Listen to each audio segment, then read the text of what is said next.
எல்லா பெருமைகளும் இறைவனுக்கே. நம் அனைவர் மீதும் இறைவன் புறத்திலிருந்து அமைதியும் சமாதானமும் நிறைவாக உண்டாகட்டும். இன்றைய தியான வகுப்பை துவங்குவோம்.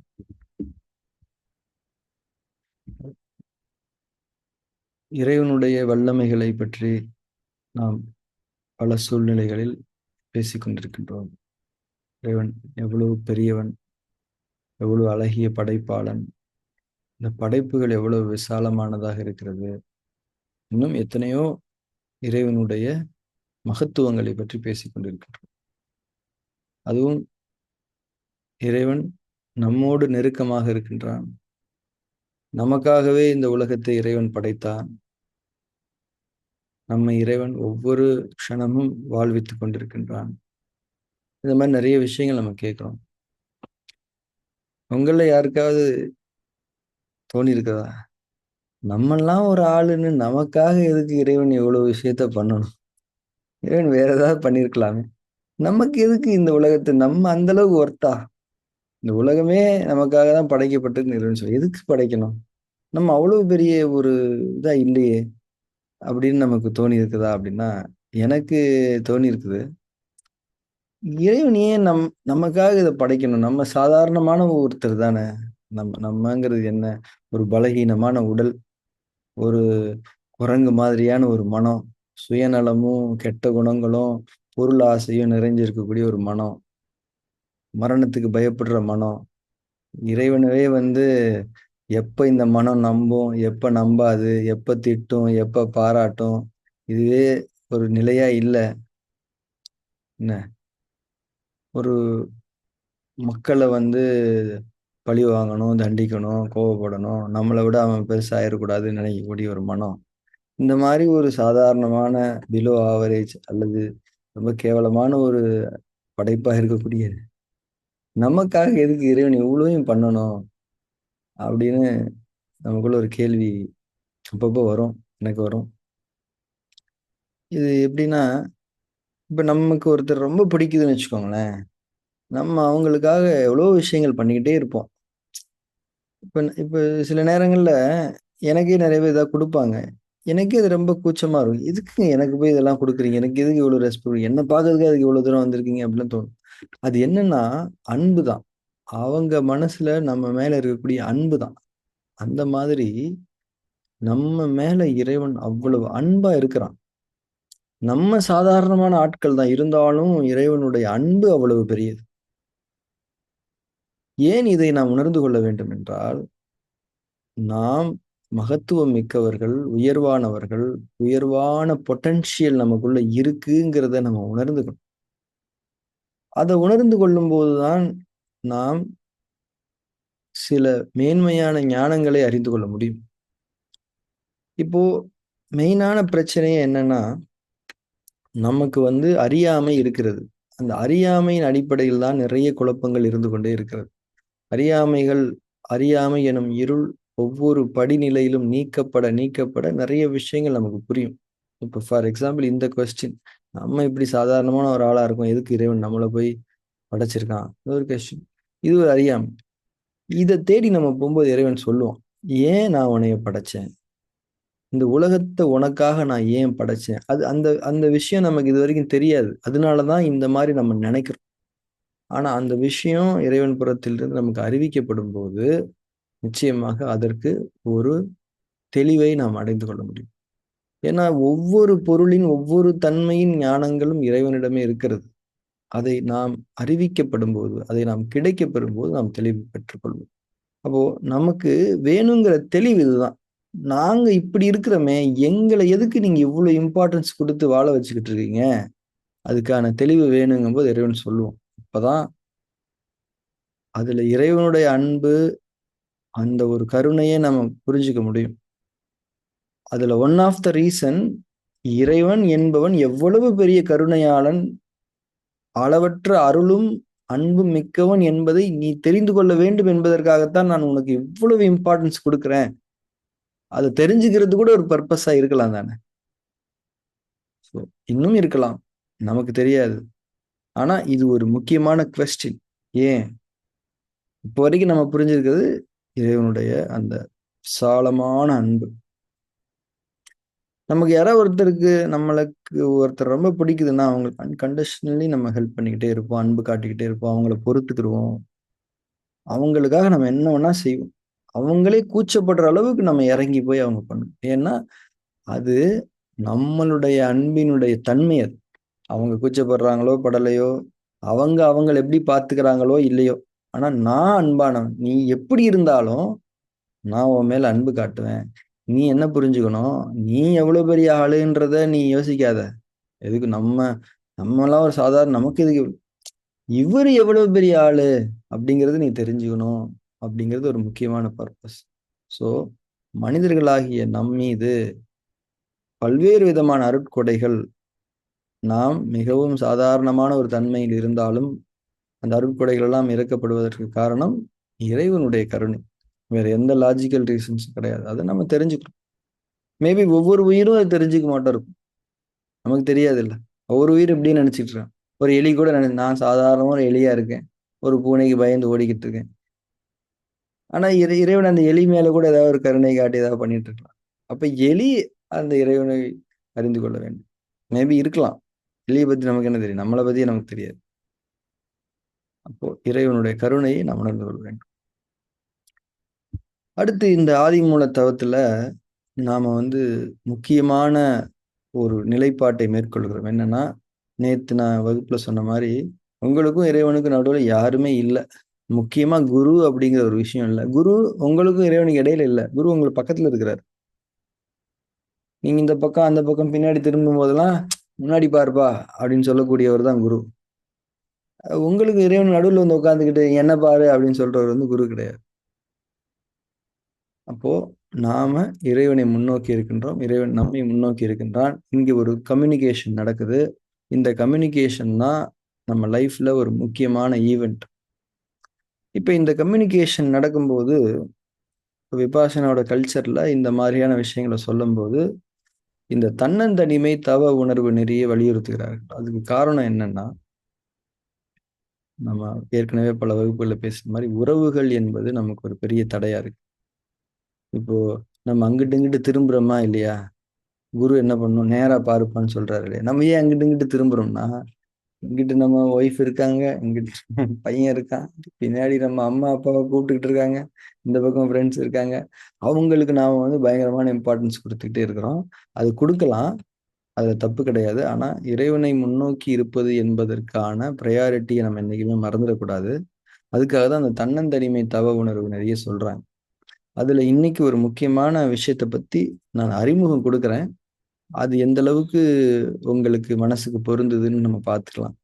அடிப்படையா தன்னந்தனிமை தவ உணர்வு நெறிங்கிறது என்ன, இந்த உலகத்துல என்ன தவிர யாருமே இல்லை, நான் மட்டும்தான் இருக்கிறேன் அப்படிங்கிறது தன்னந்தனிமை தவ உணர்வு நெறி.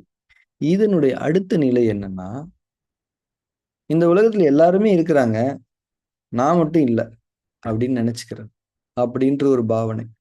அதாவது இன்னும் ரொம்ப ராவா சொல்றதா இருந்தா, நான் இறந்து விட்டேன், நான் இறந்து விட்டேன், I am not existing in this world, நான் இறந்து விட்டேன், அவர்கள் கண்ணுக்கு நான் தெரிவதில்லை, நான் இறந்தவன். அந்த நிலையில் என்னை நான் நிலைநிறுத்திக் கொண்டு அவர்களை நான் பார்க்கிறேன். நான் இல்லைன்னா அவங்க எப்படி இருப்பாங்க, அவங்க அப்படியேதான் இருப்பாங்க. சொல்லப்போனா இன்னும் ஜாலியா கூட இருக்கலாம். ஸோ இந்த தன்னந்தனிமை தவ உணர்வின் அடுத்த கட்டம் ஃபார்ம் 8 நம்ம கத்துட்டு இருக்கோம் முன்னாடி. இந்த ஃபார்ம் 8 கத்துக்கிட்டது காரணமே இந்த தன்னந்தனிமை தவ உணர்வு நெறியினுடைய இந்த நிலையை புரிந்து கொள்வதற்காக.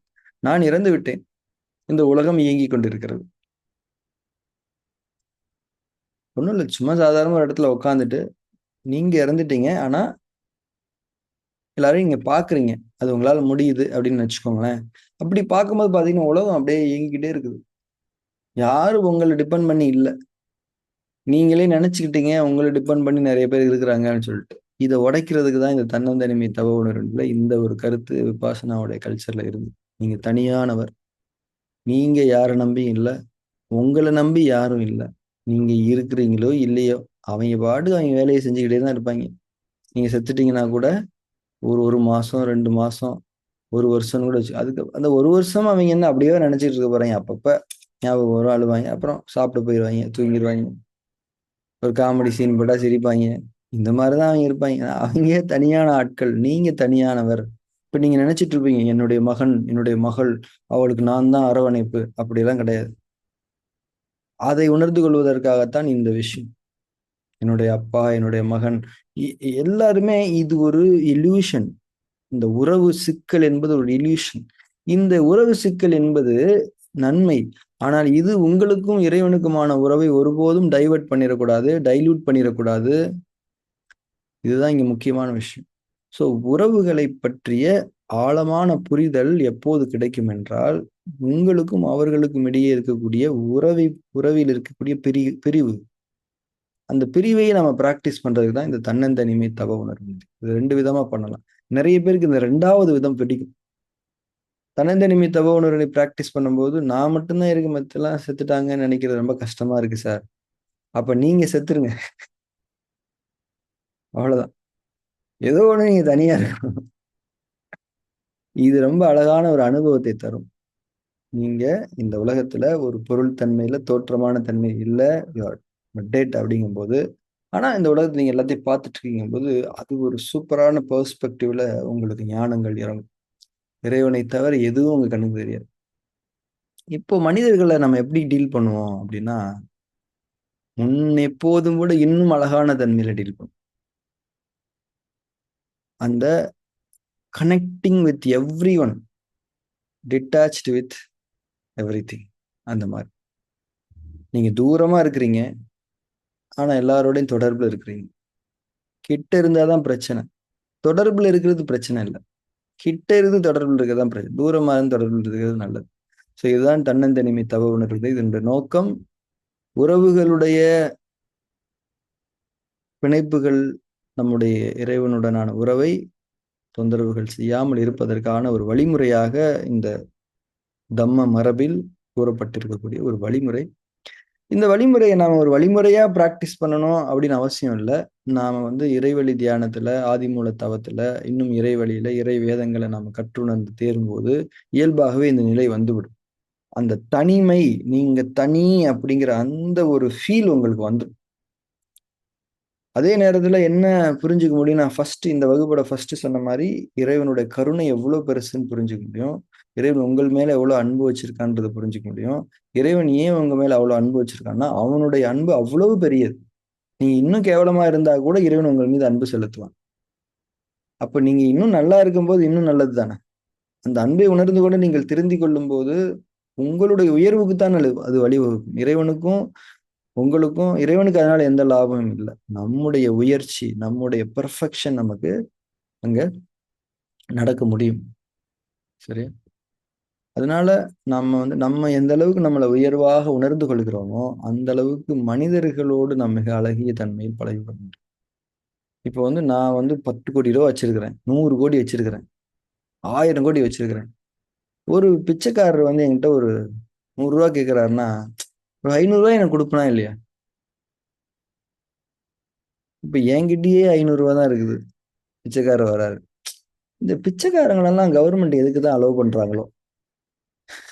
அப்படி நம்ம பாட்டுக்கு எல்லாத்தையும் ரூல போட்டுக்கிட்டு இருப்போம். நம்ம 100 கோடி இருக்கும்போது, வாங்க இன்னும் 2 இந்தாங்க, இது எல்லாருக்கும் கொடுத்துருங்க அப்படின்னு கொடுப்போம்.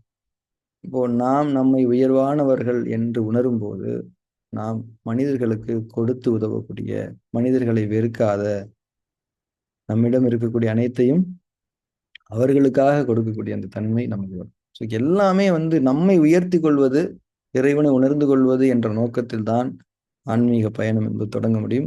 இங்கே இறைவனும் நீங்களும் மட்டும்தான், வேறு யாரும் கிடையாது என்பதுதான் விபாசனா கல்ச்சர்ல, கௌதம சித்தார்த்தருடைய கொள்கைகள், கோட்பாடுகள்ல எந்த விதமான குழப்பங்கள் இல்லாம சொல்லப்படக்கூடிய விஷயம்.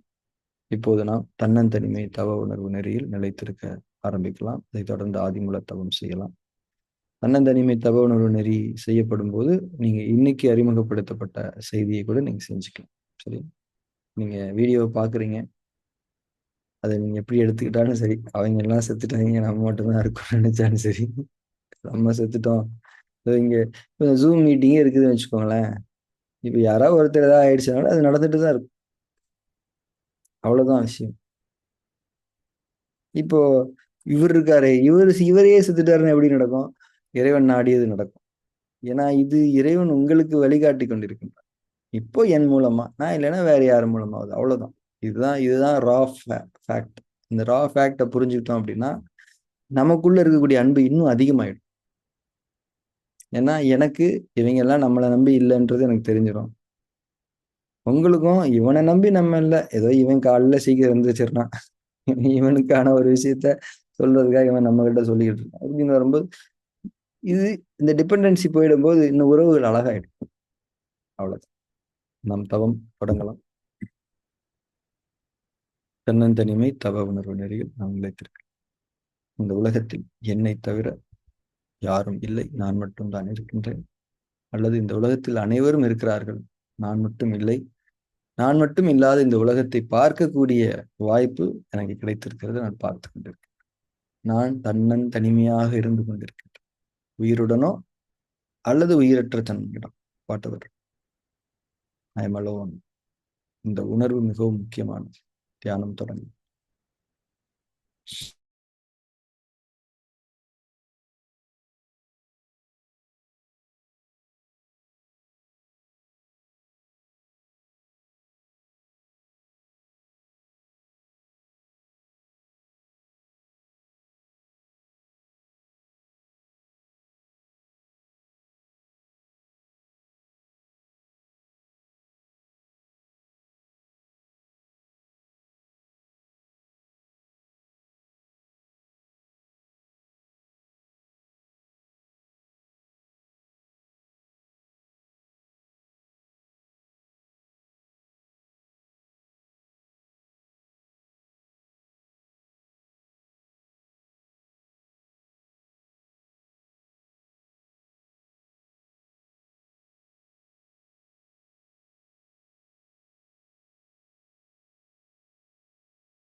தன்னந்தனிமை, தன்னந்தனியாக இருக்கக்கூடிய நீங்கள் உங்கள் இறைவனை முன்னோக்குங்கள். உங்களை தனித்துவமாக படைத்தானே அந்த இறைவனை நீங்கள் முன்னோக்குங்கள். இறைவன் உங்களை ஏற்கனவே பார்த்து கொண்டிருக்கின்றார் நேரடியாக. அவனுடைய பார்வை உங்கள் மீது முழுமையாக விழுந்து கொண்டிருக்கிறது. உங்களுடைய ஒவ்வொரு அங்குலத்தையும், உடலின் மனதின் ஒவ்வொரு பரப்பையும், உங்கள் எண்ணங்களை, நோக்கங்களை, இன்னும் நீங்கள் அறியாத உங்களின் அம்சங்களை எல்லாம் இறைவன் பார்த்து கொண்டிருக்கிறார். அவனுடைய பார்வை, அவனுடைய அன்பும் கருணையும் மிக்க பார்வை உங்கள் மீது. அவனுடைய அன்புக்கும் கருணைக்கும் நாம் தகுதியானவர்களாக இருந்தாலும் இல்லாவிட்டாலும் அவனுடைய பார்வை எப்போதும் நம் மீது. ஏனென்றால் அவனுடைய அன்பும் கருணையும் அளவிட முடியாது. இறைவனுடைய பார்வை நம் மீது இருக்கிறது. இறைவன் நம்ம நேரடியாக பார்த்து கொண்டிருக்கின்றார். நாம் இறைவன் முன்னால் அமர்ந்திருக்கிறோம், தன்னந்தனியாக ஆதிமூலத்தம் செய்தோம்.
நாம் தவத்தை நிறைவு செய்து கொள்ளலாம்.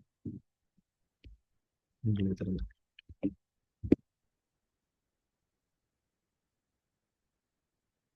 தன்னந்தனிமை தவ உணர்வு நெறி பற்றி தியான மரபில் குறிப்பிடப்பட்டிருக்கக்கூடிய அத்தனை தகவல்களையும் நாம் அடுத்தடுத்த வகுப்புகளில் பார்க்க இருக்கின்றோம். இதனுடைய நோக்கம் எதற்காக இந்த தன்னந்தனிமை என்ற ஒரு தன்மை கொண்டு வரப்பட்டிருக்கிறது என்பதை பற்றிய புரிதல்கள் தெளிவாக கொடுக்கப்பட்டிருக்கிறது. அடுத்தடுத்த வகுப்புகளில் நாம் அதை பகிர்ந்து கொள்ளலாம். இன்றைய வகுப்பை நாம் நிறைவு செய்து கொள்வோம். Thank you very much. நாளைய தியான வகுப்பில் சந்திப்போம்.